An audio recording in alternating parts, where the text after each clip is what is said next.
अच्छा, अब आ जाओ यार ऑयलर्स थ्योरम पे। ऑयलर्स थ्योरम का जो फॉर्मूला है वो है आपके पास A power twin function mod N is equals to one. वही काम है जो हमने फर्मर थ्योरम में किया था कि हमें इसको वेरीफाई करके आंसर वन लेकर आना है। हमारे पास लेफ्ट हैंड साइड और राइट हैंड साइड दोनों बराबर होनी चाहिए, जो कि है वन आंसर। अच्छा, ट्विन फंक्शन का मैंने फॉर्मूला मैं बताया था पिछली बार, जो कि था आपके पास पब्लिक की एक्सचेंज पे RSA में, जो कि था p-1 multiply by q-1।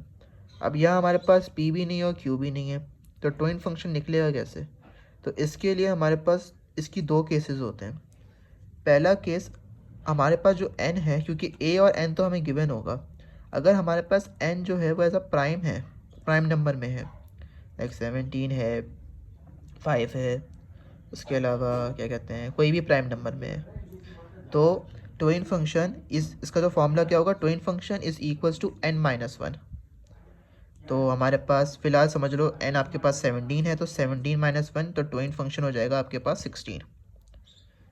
In case अगर n आपके पास कोई प्राइम नंबर नहीं है, कोई एज अ इवन नंबर या ऑड नंबर या कोई दूसरे नंबर में प्राइम नंबर नहीं है, तो समझ लो हमारे पास n है आपके पास 15, तो हम इसका फैक्टर्स लेंगे, लेकिन वो फैक्टर्स प्राइम नंबर्स में होने चाहिए।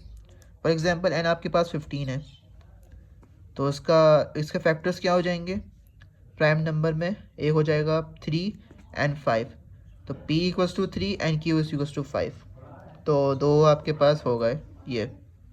ठीक है, तो और जो फॉर्मूला फिर केस 2 के लिए वही रहेगा जो हम ट्विन फंक्शन में पढ़ चुके, p-1 एंड q-1।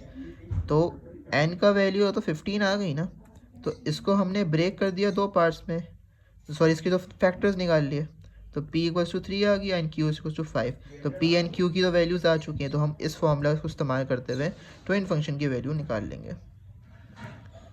मैं फिर से बताता हूँ, केस 1 आपके पास क्या था, प्राइम।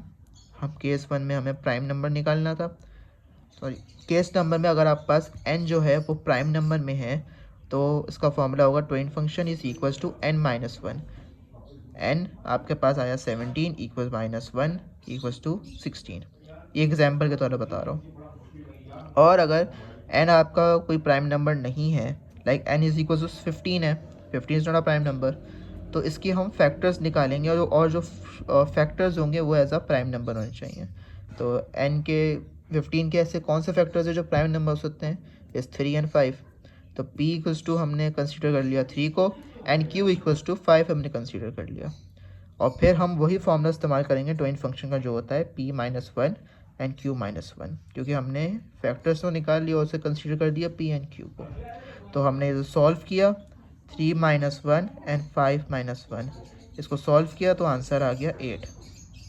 ठीक है, तो ये हो गया आपके ट्विन फंक्शन के दो केसेस। अब हम इसको सॉल्व करते हैं।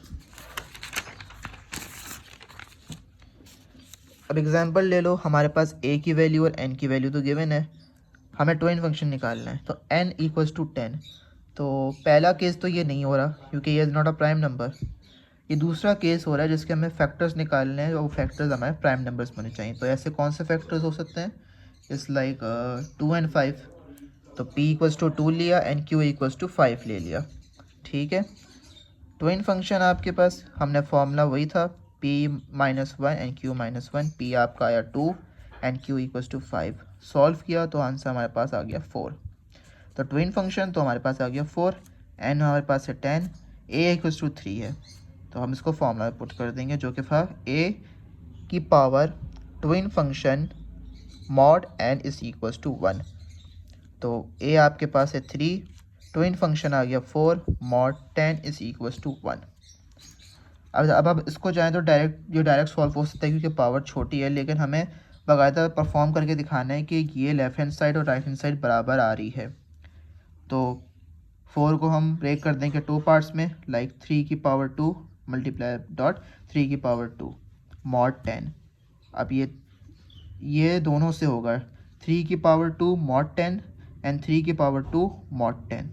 तो पहले इसको सॉल्व करते हैं। 3 की पावर 2 आपके पास क्या होती है? 3 3 इज़ 9, 9 मॉड 10, ऑब्वियसली 9 ही आएगा। तो 3 पावर 2 मॉड 9, तो इसका भी आंसर 9 आ जाएगा। ठीक है, तो मॉड 10।